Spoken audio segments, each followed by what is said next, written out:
All right, great to see you all. Okay, here we go.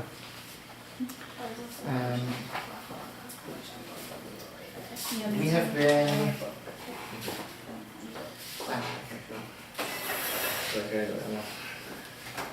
Okay, that's where we'll stand. Okay, if you remind me, what we're going through the calendar, right? Yeah, I think we're on 11. 11. So We just finished the Yeah, we just finished it. great. So what's next? Ochel Nefesh. Oh, Nefesh. That's important. Okay, great. Toby, any questions just about stuff that you're seen or observed in the last week or so, that kind of things in shul? Some of you have been coming to shul for weeks and weeks. Some of you months and months. Anything over the weekend or question for you? So when's shul? Every day, but in particular on Shabbat is when that's sort of when most people come. So on Shabbat, shul is Friday night. In the summer we meet at 7. Okay. And then Shabbat morning at 9. Okay. And Got then it. afternoon as well. Okay. And Sundays at 9 as well? Or? Sunday morning 8:30. Oh, got it. Okay. Okay. 8:30. Yeah. All on the website. Okay. Okay. Yeah. Like the more you come, the more you learn, the faster you will learn it. The sooner you can sort of put it into your schedule. That's Okay. Cool.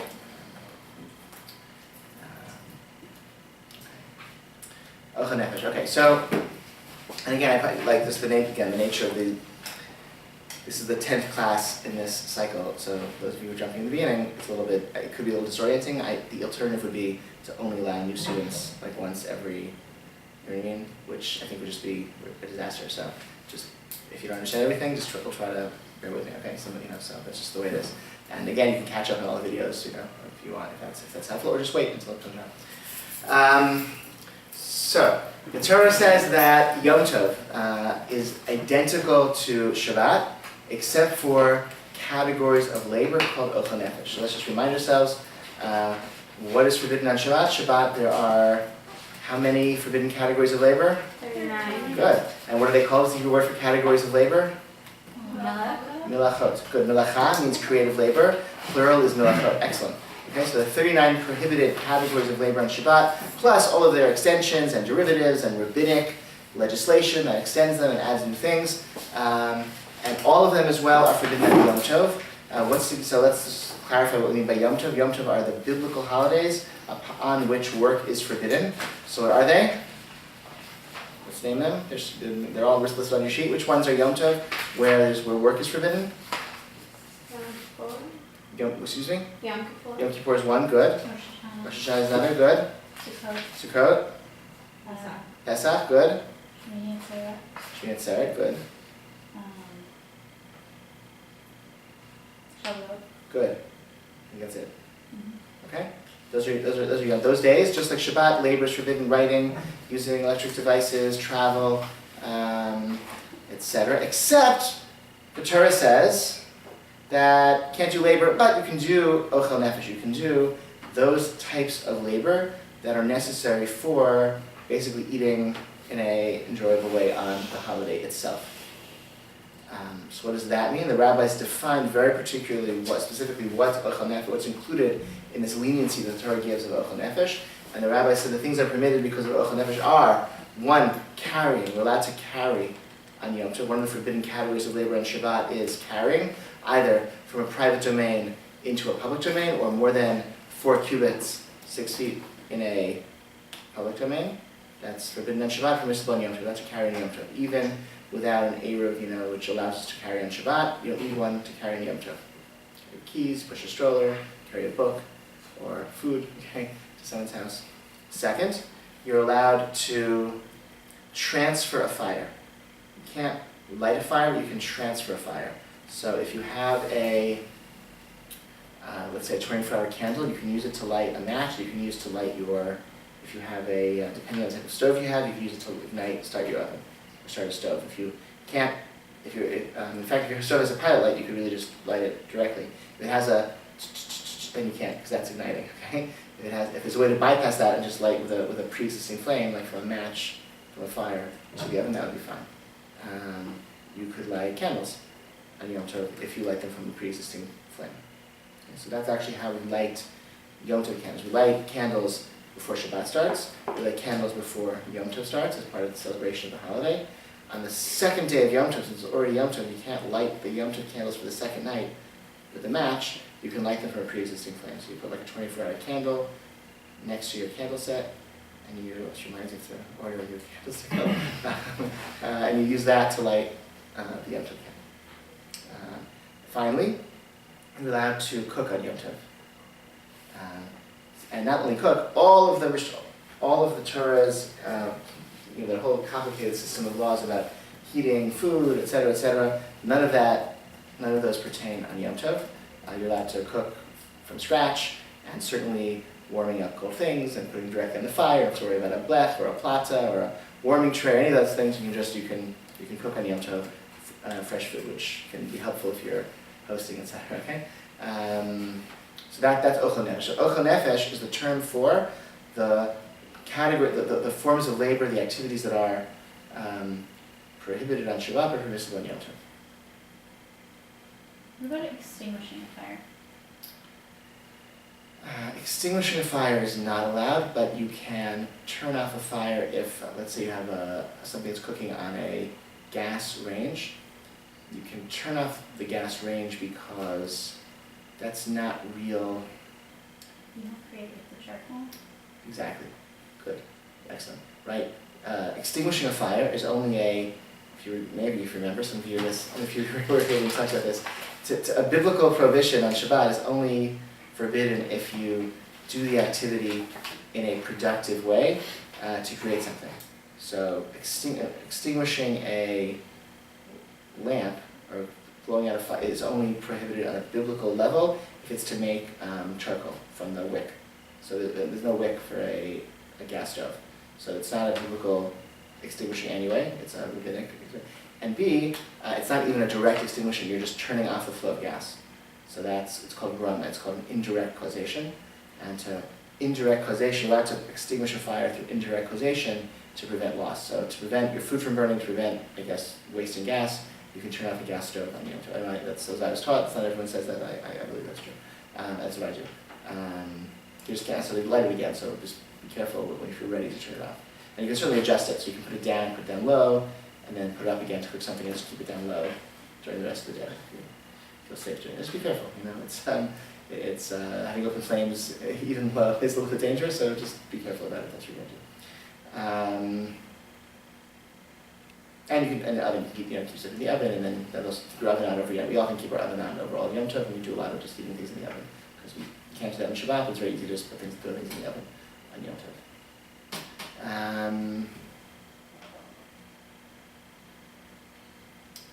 Anything else about that? Yes? Can you take a shower? Good. So, let's think what would be the problem. So, normally on Shabbat we don't take showers because using hot water on Shabbat, what's the problem with using hot water on Shabbat? Cooking hot water. Why are you cooking hot water? Because you take cold water from the tap, new cold water goes into your boiler, and the boiler cooks it, heats it, okay? And Yom Tov you're allowed to heat water, so that should be fine. There's one further restriction on all of these ochel nefesh actually types. So you can only ochel nefesh is also limited. It has to be the phrase in halachic language is hana'ah shaveh l'chol nefesh, benefit that is equal to everyone.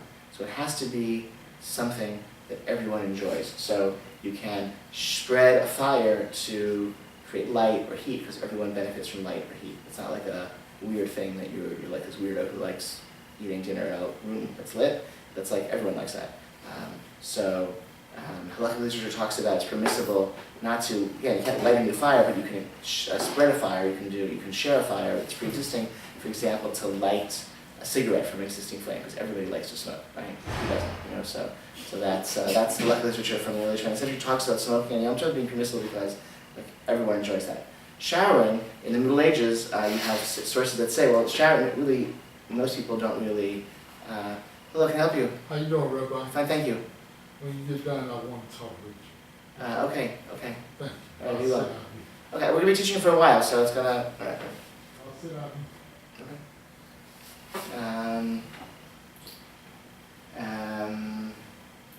So the medieval, the Rishonim discuss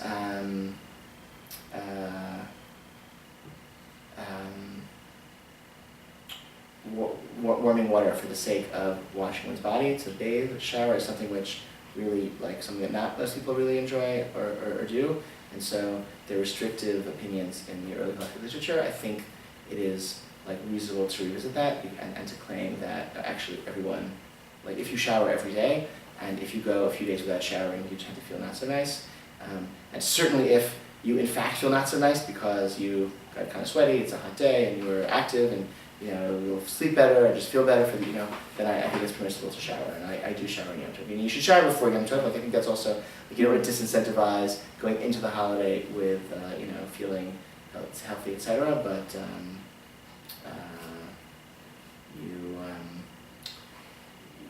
but I think if something happens, I think it's permissible to shower. I shower in Yom Tov if I get hot as well.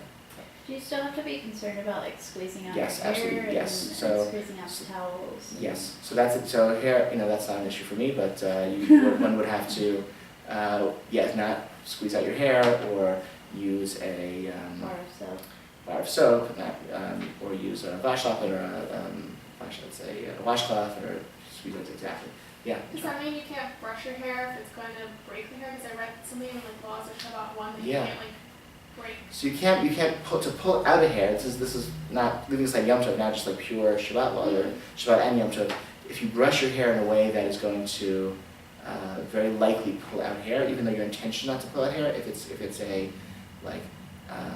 expected and necessary, predictable byproduct of your grooming, then you can't do it. So depending on the type of, if it's like a soft brush that is not going to pull out hair, then that would be okay. But if it's like a hard brush that invariably will pull out hair, then that can't be done on Shabbat, because pulling out a hair, whether it's shearing a sheep or pulling out your own hair when you're brushing, it's the same melacha, the same activity of cutting something that's growing off of a living person, living being.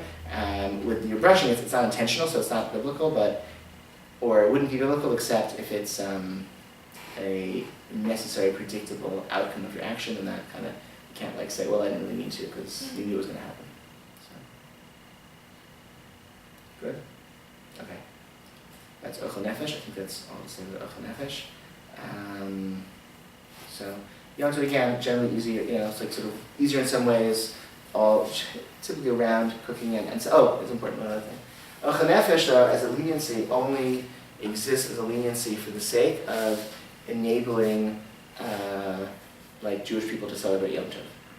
Okay, so that's why we're cooking Yom Tov. So what's not included in that? Certain foods for other non-Jews. Right, so you can't cook on Yom Tov for someone who's not Jewish to eat. It's for Jews to have Yom Tov. What else? What else is not included? Food for a different meal. Yeah, you can't cook on Yom Tov. A Jew can't cook on Yom Tov for after Yom Tov. Only for Yom Tov. So what about? And similarly, you can't cook on Yom Tov for the second day of Yom Tov. So, yes. Yeah, well, that makes sense, because you're not supposed to do things that are productive and make extra effort for something. Right, and the leniency, correct, the basic, exactly, the leniency is, but we are allowed to do those things that are necessary for us to celebrate Yom Tov. So therefore you can't cook for after. There are 2 days of Yom Tov, so it's a little, that can be tricky, because if you want to cook, if you're serving, Rosh Hashanah is this year's Thursday night, starts Thursday night, right? First night of Rosh Hashanah is in September. Wednesday night? Isn't it? Correct. It's You're right, Thursday and Friday. You're right, Wednesday night, thank you. It's Wednesday night. So on Thursday, the first day of Rosh Hashanah, yes? You can't prepare for Shabbat the next night either. Ooh, good. So Shabbat, very good, excellent. Thinking one step ahead. So hold on to that for a second, because first phase you got through Friday. So let's say it's Thursday, and you want to prepare for Thursday night sitting. Let's say Wednesday night, the first night of Rosh Hashanah, you're invited to friends, very nice. And by the way, if you're here, hopefully you'll join us for Rosh Hashanah. We make sure everyone in the community has a place to have meals for the holiday. So we'll announce that. Just don't be shy. Say I'm going to be here for Rosh Hashanah. Please find me meals. We will find you meals. Okay? I will try to reach out to you. If I don't reach out to you, don't wait. Just ask, and we'll try. We'll make sure it happens, and please arrange to join us for the holiday. All the holidays, the fall holiday. Okay.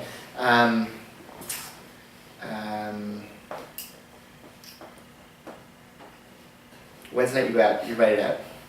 Thursday night you're gonna host your own meal.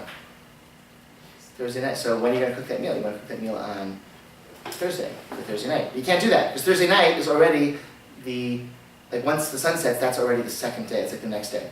So you can't cook on Thursday for Thursday night. Because Thursday night, Friday is already the second day of Rosh Hashanah. So that's what you could do, is cook on Thursday during the day, let's say, for later in the day on Thursday, and just make more. Like, let's say, we do this, we have kids, so it's very easy for us to do this. So we'll, let's say, we'll heat up a thing of chicken soup on, let's say, Thursday afternoon. At like 4 o'clock in the afternoon, we'll heat up a thing of chicken soup, and we will give to our children to eat for their dinner at 6 p.m. or 5 p.m., and then the soup will already be, out of the freezer or, warm, and then it won't take us like hours to get it ready when our guests come at 9 p.m. or whatever, 8 p.m., whatever, it'll be ready. So that you can do tricks like that, that's okay. And you can make it abundant quantity in case guests come at the last minute towards the end of the day. It's another leniency in the Talmud. Guests may come, so you want to be prepared for them, so you can also cook extra for those reasons as well. But otherwise, the basic rule, none of the preparations for the second day of Yom Tov can be done on the first day of Yom Tov. And so this leniency of Ochel Nefesh, that you can only cook for your own Yom Tov meal, that even pertains for your own Yom Tov meal the next day. Now what about Shabbat? Shabbat is, you also can't cook on Yom Tov for Shabbat. That's actually not a biblical prohibition, that's only a rabbinic prohibition, since Shabbat is also a holy day, a special day. And you can't cook on Shabbat, you have to cook before Shabbat. So there's something called, but rabbinically, you even don't cook on Yom Tov for the sake of Shabbat. There's something called an Erev Tavshilin, a rabbinic device, which basically means before Yom Tov starts on Wednesday afternoon, you set aside, you start your cooking for Shabbat, you set aside maybe a piece of matzah, a piece of bread, hard-boiled eggs, something of that sort, put it aside, and you say, this is part of my Shabbos meal, I already began to cook it now before Yom Tov starts, and so therefore, all of my cooking that I may do on, let's say, Thursday, Friday, for the sake of Shabbat, is going to be permissible under the rubric of this Erev Tavshilin. And so everyone should make, whatever Shabbat follows Yom Tov, you should make it. It's like a good trivia question. What's a mitzvah that everyone should do a couple of times every few years? It doesn't happen every year. It doesn't happen but based on the calendar, and so the answer is, what's a mitzvah that every Jew should do a few times every couple of years? And the answer is make an Erev Tavshilin. Let me show you how to do it. I think that this evening.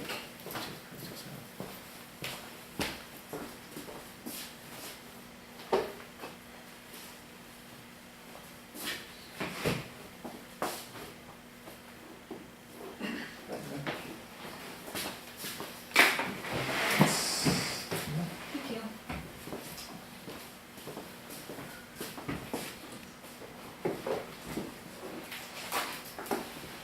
I'll be teaching right until 8 o'clock, and then we have services, and then, so I really can't sleep. Maybe I'm gonna make, like 10 seconds now, but I feel like. 15 seconds. Just 15 seconds.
Yeah, it was on Broadway. Yeah. Yeah, that was the cutest dog I've ever seen.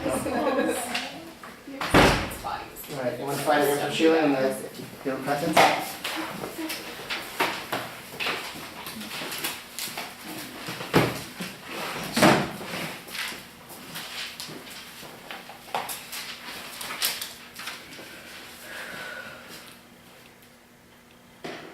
7:59. 759. Yep.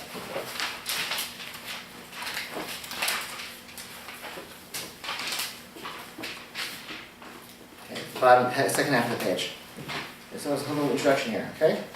It is not permitted to cook for Shabbat when a Yom Tov falls on Thursday or Friday, unless an Eruv Tafshilin has been made prior to the Yom Tov. This is done by taking a loaf or piece of matzah together with a boiled egg or a piece of cooked fish or meat to be used on Shabbat. While holding them, you say the following. So if you say the bracha, the blessing, so the blessings last week, okay, bracha ta, like this typical blessing formula, a mitzvah blessing. Bracha ta Hashem, Elokeinu melech asher, kiddushan, mitzvah ta'al, mitzvat eruv, the mitzvah of eruv, and then you say it and you declare in Aramaic. If you don't speak Aramaic, you should say it in English. But Dain eruva, by this eruv, may we be permitted to bake, cook, insulate food, light a flame, and do everything necessary on the festival for the sake of Shabbat, for us and for all Jews living in the city. So it seems that essentially it really should be fine for just one person to make the Eruv and have everyone in mind. The Rabbi of the community is supposed to have everyone in mind when he makes the Eruv, but it's good to do your own anyway. So if you don't, if you forget, hopefully I remember it. But it's good to do your own Eruv Tashilin. Okay, and then you don't even have to eat it. You can eat it on Shabbat if you want, or not, but just put it off to the side. So that's how we are able to cook on Friday for Shabbat when Shabbat follows Yom Tov, as it does this year. I have a question. Yeah. So how does this work for us since we're not technically Jewish, but we're probably going to be celebrating with somebody who is going to be cooking for us essentially, and we're not? Yeah, so that's a great question. So one possibility is that maybe like by, I was actually looking, somebody wrote, I whatever, I was just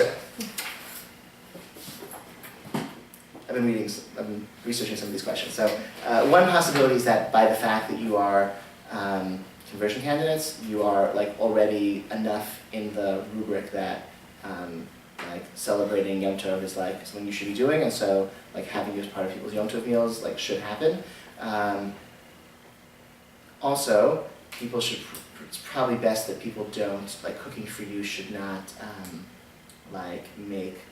I'll show you an example. Like if you're making like chicken, like schnitzel, chicken cutlets, like don't make. I'm not gonna make like one cutlet per guest or something, because then like each additional guest is like an additional act. Taking the cutlet, putting it in the frying pan. That's an act of melacha, which is only permissible for a Jew to have his or her Yom Tov meal. And so if I have like non-Jewish guests, I'm not gonna. So there is a restriction against inviting Gentiles to Yom Tov meals, not Shabbat meals, just Yom Tov meals, lest it's somebody that's really important, you want to impress, and you're going to cook extra. That does not apply to people who are conversion candidates, but it's still probably best, like if you are having, like let's say, maybe we will be fortunate enough to have some of you or all, at our home. I hope you will have all of you at our home over the coming year, maybe on a holiday as well, and. We're sort of careful not to like cook in that precise, sort of to be a little bit more.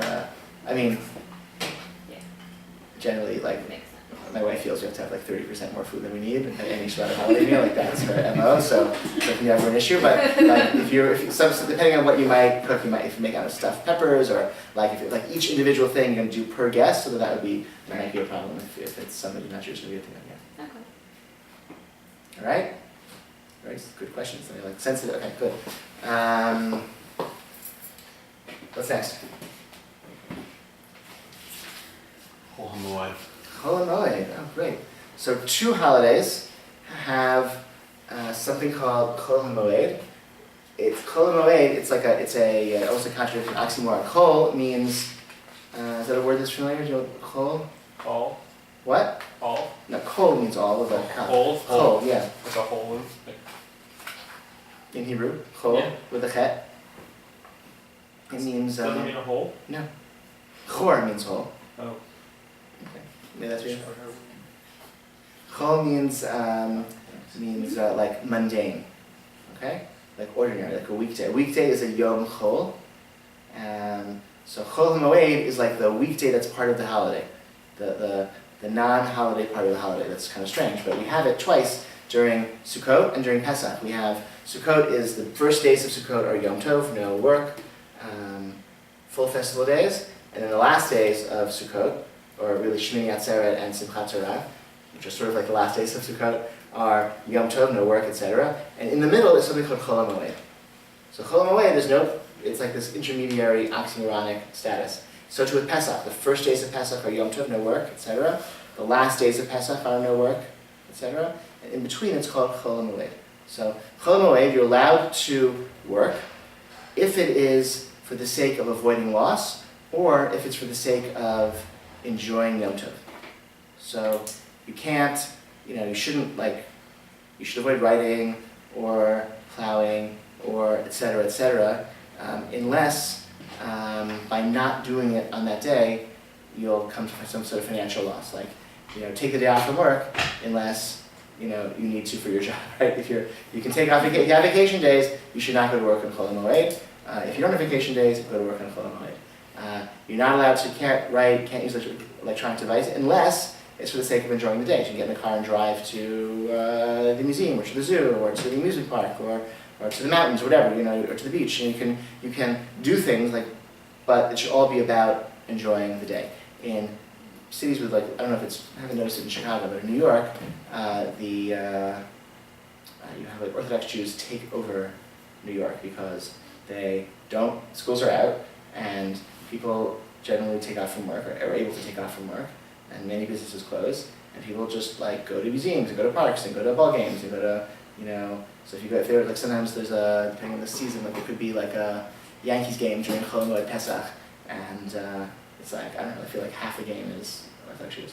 That was my idea, or Central Park is filled with Orthodox Jews on Chol HaMoed Pesach or Sukkot, and the zoo, and Six Flags, and all the museums. I have not noticed that quite in Chicago, but that's in Israel, every national park in Israel is packed to the gills at Chol HaMoed because everybody gets to go hiking. That's what you do. Go on some trip, some family outing. Okay, so you can drive to get there, but so it's sort of everything is forbidden except there are some really big leniencies. So one leniency is there'll be a major significant financial loss if you don't do this work, and the other leniency is if you if it's for the enjoyment of the holiday itself. Okay? And it's nice to wear a little nicer clothing maybe if you can, that's kind of a nice thing. Dress up a little bit. And then Shabbat takes Shabbat takes away from it. Shabbat can occur in the middle of the Chol HaMoed days, so that's called Shabbat Chol HaMoed. So that's all the regular restrictions of Shabbat plus all the observances of the holiday. So those are kind of lots of shul, the long shul days. But there's also the special days as well. Okay. Getting all this, sort of the pre-holiday season anxiety. It's sort of it's sort of it's a very busy time. Busy time for me. So starting to feel The fear. Yeah. Ooh, okay. Yeah, got some time. All right. What's next? Fast days. Fast days. Great. So there are two. Well, let's see. What are the fast days? So Yom Kippur is a fast day. Yom Kippur is also Yom Tov, right? You can't do labor on Yom Kippur. Nor Ochel Nefesh. You can't do it's more like Shabbat than Yom Tov. So you can't carry it on Yom Kippur either, or Karkur. Okay, but so Yom Kippur is a fast day, but it's a holiday. It's a Yom Tov. The other fast days are not in the Torah. There's Tisha B'Av, which is coming up in another 2 weeks or so. 2 weeks. Tisha B'Av is a day when we mourn the destruction of the temple. The first temple and the second temple were both destroyed on the 9th of the month of Av, more or less. And many other events in Jewish history happened on the 9th of Av, or we mourn them on the 9th of Av, even if they happened at other times in history. So it's a day when we kind of commemorate and mourn every bad thing that's happened in Jewish history. We gather in the synagogue at night, we sit on the floor in semi-darkness, we listen to the biblical book of Lamentations being read, and then we recite liturgical dirges, kind of mournful poetry. And then we do it at night, and then we do it in the day as well, for a while in the morning. People have to go to work, but we stay for a while and recite those mournful dirges on Tisha B'Av day. We don't do all of them, we do a selection of them, but they cover the gamut of themes of Jewish history, of sort of bad things that happened. The first temple, the second temple, the destruction of Jewish communities during the Crusades, when entire Jewish communities in the Rhineland and central Germany were killed, and other massacres as well. And we also say memorial keynote to commemorate the Holocaust as well on the 9th of Av. It's sort of the day that commemorates every bad thing that's happened in Jewish history. 7th of Tammuz, which was last week, is sort of ushers in the season of summer mourning. 7th of Tammuz was when the walls of Jerusalem were breached, leading up to the destruction of the temple. It's sort of like when, it's like something bad happened that it's like, it's not the destruction itself, but it's like, it's when the destruction becomes inevitable. It's when things begin to break, and everyone can see where things are headed. That's Shivat Tammuz, the 17th of Tammuz. There are two other fast days. One is, then there's the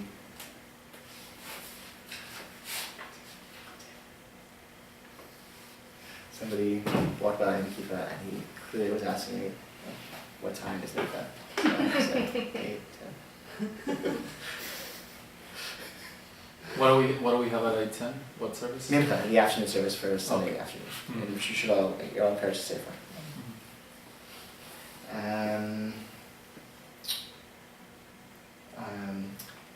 The 10th of Tevet which is in the winter, that's a fast day which commemorates the breaching of the walls of Jerusalem when the first temple was destroyed, the siege of Jerusalem during the destruction of the first temple, so it's a different time period, but it's also a mourning fast day. And we also have the fast of Esther, which is commemorated right before Purim, which is, I guess it's sort of like all of the anxiety surrounding Purim gets pushed off of Purim itself, so we can enjoy Purim, and we fast before Purim. That's sort of a start of the But they're all about destruction and sort of our precarious situation as Jews in exile. Tisha B'Av is a 24-hour fast, or 25-hour fast. It begins at sunset and continues until dark. The other fast days are half fast days that start at dawn, before sunrise, but when it gets light in the morning, and go until dark. So like the winter that could be from 5 a.m. until 5 p.m. And in the summer it could be from 4 a.m. until 9 p.m. as Shivat Tammuz was last week. And some places, it depends where you are, someone was telling me in Scotland, a minor fast, Shivat Tammuz in the summer in Scotland is basically 23 hours, basically, because it gets sunsets at like 11:30 midnight, and it doesn't get dark until like 1, so like 12:31, so it's, or close to those times. On these minor fast days, the half-day fast days, eating and drinking are prohibited. Those are the only restrictions, eating and drinking. And we're somewhat lenient, fairly lenient with those who have health reasons not to fast. The threshold to break the fast is pretty low. For Tisha B'Av, in addition to, in addition to eating and drinking, also prohibitions against sexual intimacy, against wearing shoes, against washing, and against anointing, like putting fragrant oils on you. You would do that. You're allowed to wash if your hands are dirty, or if you use the toilet, you can wash your hands, but only to remove dirt, not to wash for pleasantry. And the default is not to wash at all. You're allowed to wear shoes if it's dangerous not to, like in the street. But often the common practice is just to wear rubber shoes, or flip-flops or something, or Crocs, the entire day too. Again, because we should the sign of mourning not to wear shoes. And we're a little more strict in terms of if you just have a cold or something, we're not we don't rush to kind of permit people to break the fast if it can be if you can fast. If you're pregnant or something, or whatever, any significant health reason, we don't want people to endanger themselves from the fast. Tisha B'Av at night we sit on the floor. We actually sit on the floor during the day, just like a mourner would. Someone in mourning. We don't sit on regular chairs until midday on the day of the 9th of Av. So Tisha B'Av this year is a Tuesday. It's a Monday night, Tuesday, right? Monday night, Tuesday, Tisha B'Av this year, a week from. So Monday night, Tuesday, Tisha B'Av. So So Tuesday afternoon, once it's midday, then you can get up off the floor and sit in chairs. But until then, you should sit on the floor. We don't extend greetings. We don't say hello to one another. It's like extreme mourning.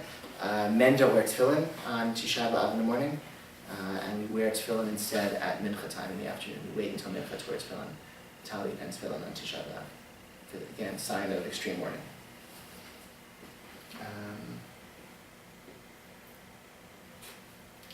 The mourning is parallel to the mourning that one would undergo, God forbid, a parent died. Parent died, right? The initial stage is going to be called aninut. There's no section of mourning here. It's actually probably add one. Aninut is when somebody dies and they're not yet buried. And so somebody at aninut doesn't pray, doesn't say brachot, doesn't say blessings because of they should entirely be focused on. First of all, their life is rent asunder by this death, and also they have this responsibility of making sure the person gets buried. Once the person is buried, then Shiva begins, 7 days of mourning. During 7 days of mourning, you sit on the floor, you don't wear shoes, you don't extend greetings or receive greetings from people, you don't leave your home, you don't wash, right? That's Shiva. That's somewhat akin to Tisha B'Av, right, itself. Then there's a period of 30 days of mourning when Shiva ends, or from day 7 to day 30. That's called Shloshim. During the 30 days, we don't wear new clothing, we don't go to parties, etc. And that maybe is akin to the 9 days leading up to Tisha B'Av, where we don't eat meat or drink wine during 9 days leading up to the 9th of Av, the entire 9th of Av, up until the 9th of Av, no meat, no wine. And then we also have, then after a parent, there's a full 12 months of mourning without weddings and maybe parties, and that would be akin to the entire 3-week period leading up to Tisha B'Av, and we don't attend weddings or schedule weddings. So after Tisha B'Av, that's when all the weddings are, right? All the Jewish weddings, right? Start, as soon as Tisha B'Av ends, that's when everyone has all their summer weddings. Okay, so it's a very busy wedding season once Tisha B'Av is over. Yeah. So during the 9 days, the other day Rabbi Abramson had mentioned something about you're extra strict the last couple of days. Yeah. But I didn't know what he was Sure. talking about. So the Talmud discusses actually, what I just said is sort of the common Ashkenazi practice of the 9 days, the 3 weeks, and then Tisha B'Av itself, or the 3 weeks and the 9. So the Talmud doesn't have these morning practices developed in the post-Talmudic period. The more essential practice, like Shavua, the week in which, and the Sephardim actually I think still have this more original practice where the week in which Tisha B'Av occurs, that's when the full restrictions apply against sort of bathing for pleasure and etc. And we've kind of extended that for the full 9 days and haven't we sort of so maybe that distinction is has been lost somewhat, but the week of Tisha B'Av, that's the most. So if you're again, somebody who showers every day, you can shower during 9 days. Maybe have the water not quite as hot, or maybe do one body part at a time. But during the week in which Tisha B'Av occurs, maybe you can forgo that, or maybe put the water a little colder, or maybe you wait until you actually you don't preemptively shower. Maybe actually I do smell a shower, as opposed to I'm trying to do every day automatically without thinking. I'll be actually I do smell. You can ask somebody, you can ask a friend, do I smell? Do I? And then if they say yes, then they'll wait until they confirm. Okay, that would be the week in which Tisha B'Av occurs. Shavua shechal bo Tisha B'Av, the week in which Tisha B'Av falls. So this year it would be Saturday night, Sunday, Monday. The meal before Tisha B'Av we eat separate from other people on the floor, sitting on the floor in isolation. So even if you're in a big family, if you go off to a corner and eats alone, okay, which is good. So it's really just like a mourner would. Sadness, mourning, isolation. We're trying to. But it's the opposite direction. A mourner, when God forbid someone dies, the mourning practices are most extreme right when you're confronted by the death of the loved one.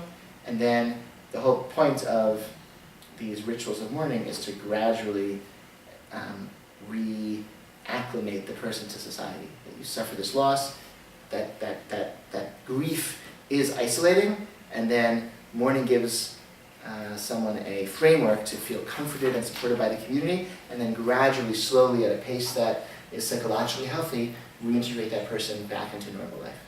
What meal is that? The meal right before Tisha B'Av. What if it's on Shabbat? That doesn't exist then. No. good question. When it comes from mourning the temple, it's sort of the opposite dynamic where we are, maybe we live our lives without thinking about like the destruction of the temple, the absence of a place where humanity and God can meet, the absence of a place where the spiritual world and the physical world connect, the absence of like a world in which the Jewish people and God live in harmony and intimacy. We don't feel that loss on a daily basis perhaps, and so we need to kind of work up and gradually increase our mourning until on Tisha B'Av we can feel the full weight of the tragic elements of Jewish history as sort of upon us. So it's like the opposite dynamic. Questions, comments? What about the meal after? Go ahead. Oh, well, meal after, so the restrictions of the 9 days don't end until the middle of the 10th day, because the temple actually was burned and destroyed on the 9th into the 10th day. So the 10th day is actually when probably most of the temple was destroyed on the 10th day. And so even though we decided that the day that we'll establish as the mourning day will be the 9th, nonetheless, the restrictions of haircuts and laundry and meat and wine will extend until the middle of the 10th day. So, yeah, so just wait until midday on the 10th day before you get your haircut or your whatever, meat, whatever, so. And can both of these holidays can fall on Shabbat too, and then? When they fall on Shabbat, they're pushed off till the next day. Tisha B'Av on the 17th of Tammuz, maybe the 9th of, maybe the 10th of Tammuz. We never fast on Shabbat. So if the 9th of Av, except for Yom Kippur. Because Yom Kippur, which is fasting, but it's not a morning day. Like Yom Kippur, it's still a holy, special day. We dress in white. It's a day we're forgiven from our sins. That's kind of happy. Tisha B'Av can't occur on Shabbat. So if the 9th of Av occurs on Shabbat, it gets pushed off to the 10th, and the 10th is when everything goes moved up to the 10th. That happened last year, I think. It happened, yeah. Any other questions? What about this fast of the firstborn? Oh, yeah, so thank you. The Egyptian firstborn were smitten in the 10th plague as we left Egypt, and so the firstborn Jews fast on the day before Pesach, Erev Pesach, to kind of give thanks for our being saved. But this is a very minor fast, and who wants to fast on Erev Pesach? So if you can arrange a Sudat Mitzvah, a meal that celebrates some celebratory mitzvah meal for Erev Pesach, and then you can eat at that meal, and then once you eat, you can eat the rest of the day. So we schedule one every year, and so does every synagogue. If somebody completes a major Torah study project, there's a special prayer that's recited, and at that meal, and then you can have a meal that's like a festive meal celebrating that Torah learning accomplishment. So we always make sure that somebody is making one. It's called a siyum, a completion celebration. So we always have one for Erev Pesach, the day before Pesach starts, and the shul is pretty full with all the firstborns, and that's what we do. Men and women? Or? Some say men and women, certainly men. Okay. So it was the question of whether the firstborn women were targeted by the 10th plague or not, and it's ambiguous.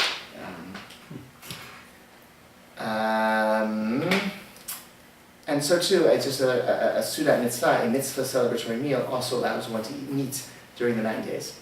The 9 days before Tisha B'Av, when meat and wine are forbidden, you can eat, you won't drink wine if it's a celebratory mitzvah meal. We're actually going to have one at the shul because we're showing this movie about Dr. Klebs, and I was tasked with making the siyum, so I was volunteered to complete a learning project by whatever week from whatever that date is. And so if you want to eat meat during 9 days, you can sign up for that meal. You should do it anyway. I mean, the movie's right. I mean, it's a movie about a member of the community, so I think it's a pretty neat thing that we have that opportunity here at the show. So check the website and sign up. Okay. What's next? Keeping kosher, whole new section. Oh, so I think keeping kosher is a whole new section. I think probably makes sense to pause here, right, rather than start keeping kosher in 10 minutes. Yeah, we'll pause here. Everyone's welcome to stay for Mincha, which will begin at 8:10. If a bunch of you stay, we'll even arrange to move into the big shul so everyone has lots of room. And actually, just who is planning on staying? Are you planning on staying? Are you able to stay for Mincha? Can we stay not until 10 or something like that?